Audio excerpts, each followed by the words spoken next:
sangat berlarut-larut ya dalam gereja Tuhan tentang hukum Taurat itu berlaku atau tidak.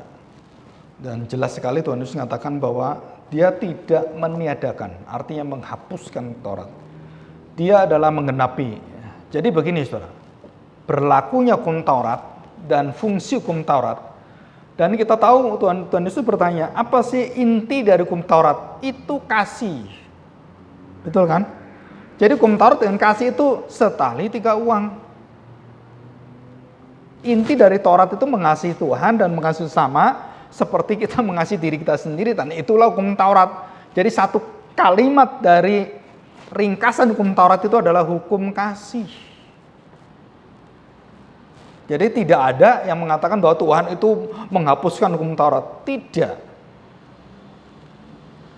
Tapi siapakah yang melakukan hukum Taurat yang bisa sempurna? Hukum Taurat sendiri mengatakan tidak ada.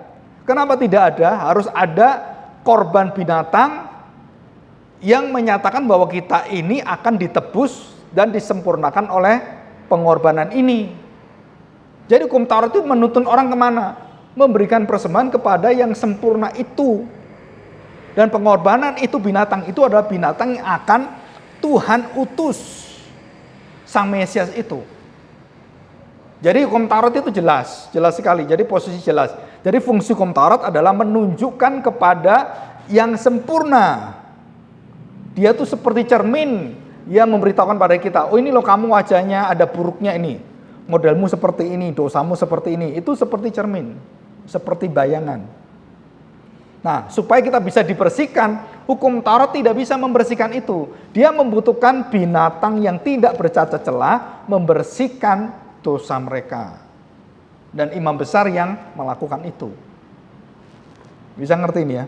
Jadi fungsi hukum Taurat semua nggak dihapus oleh Tuhan Yesus. Kenapa? Perhatikan, Yesus dari lahir, semua tata caranya, sunat semua, itu Taurat semua. Dan dia tidak menghapus, dia mengikutinya sampai dia mati itu. Mati itu karena Jumat Agung adalah tuntutan Taurat. Pasca itu bangkit, itu semua adalah tuntutan Taurat. Dia lakukan semua 100% sempurna. Nah, yang jadi pertanyaan, siapa yang bisa? Imam nggak bisa, nabi nggak bisa. Nah, menunjuk kepada Mesias. Maka waktu Tuhan Yesus ada, dia mengatakan kalimat ini, aku tidak datang untuk menghapuskan hukum Taurat, tapi semua hukum Taurat sudah tak lakuin oleh saya. Nah, siapa yang bisa melakukan itu? Ya hanya saya. Kenapa hanya saya? Ya saya yang kasih hukumnya, saya yang bisa jalani. Betul kan? Yang memberi hukum Taurat siapa? Ya Tuhan Yesus sendiri kepada Musa. Pada penampakan teofani itu, dialah yang dilihat oleh Musa. Dialah yang menuliskan Taurat itu. Nah, kita kalau tahu Christ Center di dalam perjanjian lama, itu terungkap semuanya. Dan kita bersyukur sekali. Kenapa? Berarti yang berkarya itu adalah dalam urusan dengan manusia, itu Bapa tidak pernah memperlihatkan diri pada manusia, melalui anak semuanya. Dan Tuhan Yesus mengatakan ini, tidak ada orang yang melihat Bapa kecuali anak. Kamu melihat anak, kamu melihat Bapa. Jadi pengantarnya dia. Sampai kapan? Sampai di surga sama. Saya ingin melihat Bapa, nggak bisa, harus melihat Yesus baru tahu Bapa. Jadi tetap kita harus memakai apa? Memakai kemuliaan pengantara Kristus. Sampai di surga ini tetap pengantara kita, saudara. Jadi kita bertemu Bapa tanpa Kristus, matilah kita. Nggak bisa, saudara. Jadi rahasianya di sini.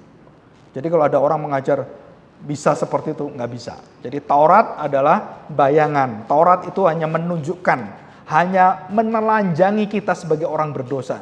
Jadi semakin kamu membaca Taurat, kamu semakin hukum Taurat pertama, kedua, ketiga, itu menunjukkan betapa berdosanya manusia. Sampai harus dikasih 10 hukum oleh Tuhan.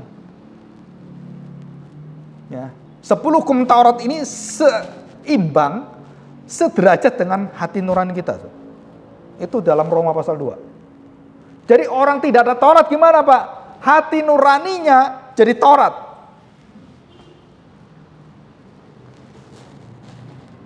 Jadi moral mereka jadi Taurat. Dan mereka tahu itu apa jahat, apa baik, tahu semua. Tapi apakah mereka bisa mengasihi Tuhan Allah sesama manusia seperti dirinya? Tidak ada. Jadi saya tanya sekarang, hukum Taurat, hukum kasih, itu siapa yang bisa lakukan? Hanya anak sulung Bapa. Dan kita memiliki semua dan diberikan pada kita sebagai saudara-saudari di dalam Kristus. Dan kita tidak pernah bisa melakukan diri kita sendiri. Contohnya apa? Lah imam besar itu dia harus mengorbankan binatang untuk dirinya sendiri, dia korbankan untuk bangsanya, mewakili bangsanya. Jadi imam itu dua kali, saudara. Satu untuk dirinya, satu untuk mewakili bangsanya. Jadi apakah imam besar itu yang menebus kita? Enggak, dia sendiri perlu ditebus. Nah siapa itu? Nah binatang ini siapa? Ini menunjuk pada Kristus. Jadi sangat mudah sebenarnya.